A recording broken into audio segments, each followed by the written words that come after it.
Cerita ini bermula dari seorang pria bernama Osamu. Dia sedang berjalan di malam hari di pinggir jalan. Saat itu dia sedang memikirkan seorang cewek yang dia cintai. Saat dia sedang berjalan, tiba-tiba truk melaju sedang mengangkut sebuah besi.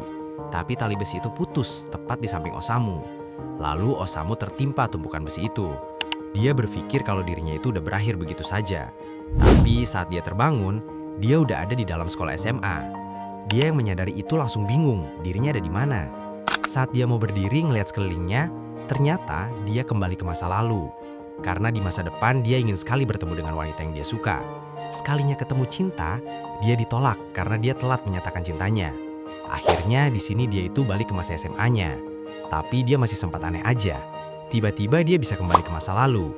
Dia memastikan kepada temannya bernama Ninomiya, apakah benar kalau dia ini masih SMA. Temannya langsung kebingungan, kenapa dengan Osamu ini? Osamu langsung menyadari kalau si wanita itu juga dulunya sekolah di tempat yang sama. Dia langsung mencari wanita itu. Saat Osamu lagi di lorong kelas, Osamu bertemu dengan wanita yang dia sukai di masa depan. Di sini, dia tanpa basa-basi langsung menyatakan cintanya ke wanita itu. Orang-orang yang di sekitar dia pada kaget, dan wanita itu pun kaget. Tiba-tiba aja senpainya datang untuk menyatakan cintanya. Wanita itu langsung mengatakan kalau yang Osamu ucapkan terlihat seperti mempermainkan dirinya.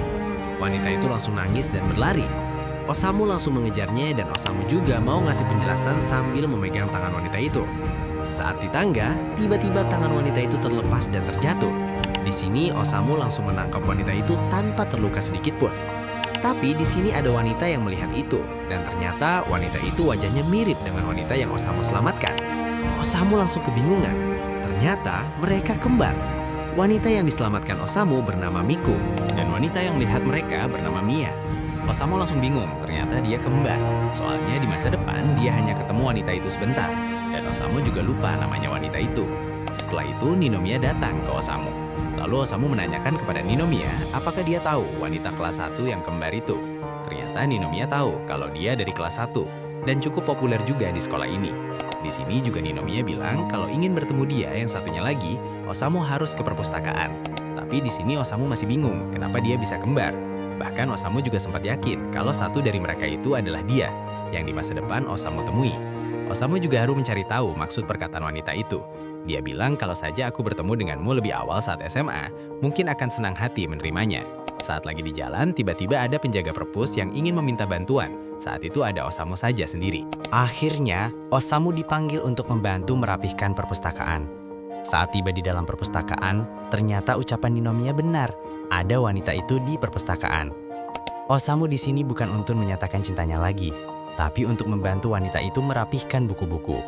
Dan di sini juga, Osamu minta maaf ke wanita itu. Saat sedang merapikan buku, di sini Osamu mau basa-basi lah. Tapi wanita itu terlihat marah dan masih kesel sama perbuatan dia. Saat sedang membereskan buku, Osamu menemukan buku yang bikin dia ingat di masa depan. Osamu juga menyadari kalau dia itu jarang ke perpus, tapi buku yang dia pegang sekarang tidak familiar. Ternyata buku itu adalah buku edisi pertama di 15 tahun lalu. Buku yang dijadikan sebuah film. Wanita itu juga sangat suka dengan buku ini, terutama dengan aktornya. Saat Osamu sedang melihat buku itu, wanita itu yang melihatnya langsung berubah wajahnya menjadi imutlah kepada Osamu. Ternyata wanita itu juga mengingatnya, dan dia pun mengobrol.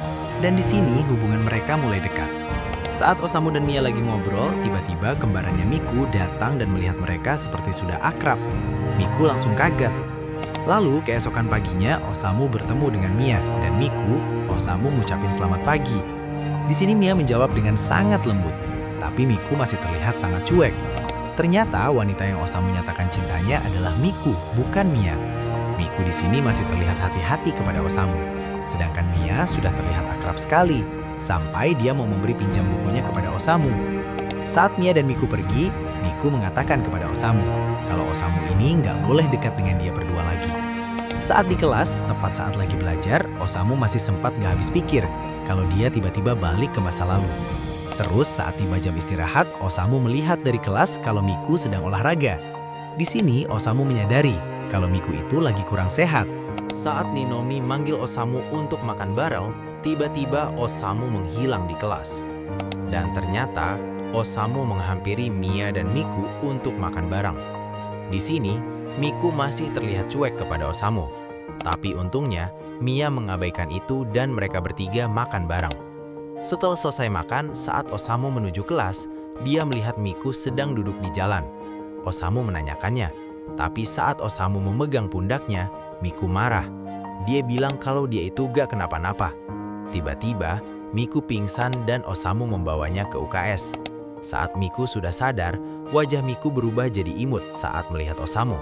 Dan akhirnya, Miku mengucapkan terima kasih kepada Osamu dan hubungan mereka udah mulai akrab. Keesokan harinya, saat Osamu berangkat ke sekolah, dia masih memikirkan kalau dia balik ke masa lalu, dia udah nggak ingat apa-apa. Saat tiba di perpustakaan, Osamu menanyakan ke Mia apakah kondisi Miku sudah membaik. Lalu Mia menjawab, kalau Miku kemarin setelah sampai rumah langsung tidur. Bahkan sekarang keadaannya udah membaik. Osamu yang mendengarnya langsung tersenyum. Setelah istirahat, kita melihat scene di sini, Miku membawa bekal untuk Osamu. Dan Miku juga bilang terima kasih soal kemarin. Wajahnya Miku di sini terlihat imut, seperti memerah gitu nahan malu. Biasanya saat ketemu Osamu, wajahnya itu terlihat cuek. Tapi saat Osamu nolong dia, sikap Miku tiba-tiba berubah. Saat Osamu sedang makan, Osamu ingin mengajak Miku dan Mia kencan bareng. Di sini mereka berdua menolaknya. Alasannya karena besok Miku mau bertanding basket dan Mia mendukung Miku. Osamu juga di sini ingin ikut bersama mereka berdua. Lalu keesokan harinya, saat tanding basket mulai, Osamu kaget melihat Miku sangat jago bermain basketnya. Lalu Osamu menanyakan kepada Mia, apakah Mia juga bisa bermain basket? Mia menjawab, kalau dia bisa, tapi tidak sejago Miku.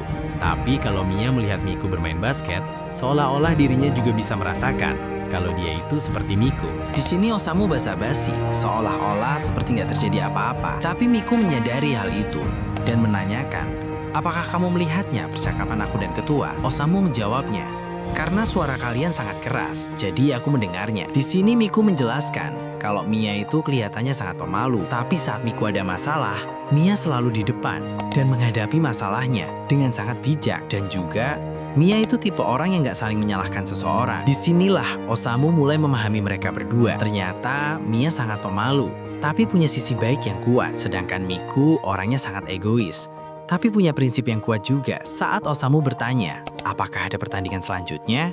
Miku menjawab, tadi adalah pertandingan terakhir. Besok libur karena ujian. Osamu yang mendengar itu langsung kaget tiba-tiba ujian. Dan inilah akhir dari alur cerita manga yang berjudul 17 Saekara Yari Naosu Proposa. Ceritanya bagus dan cukup menarik. Dan juga gua nggak sabar sih menunggu chapter berikutnya. Apakah kalian tertarik dengan manga ini? Jika kalian suka dengan manga ini, jangan lupa like dan subscribe. Lalu tinggalkan komentar kalian mau bahas manga apa lagi.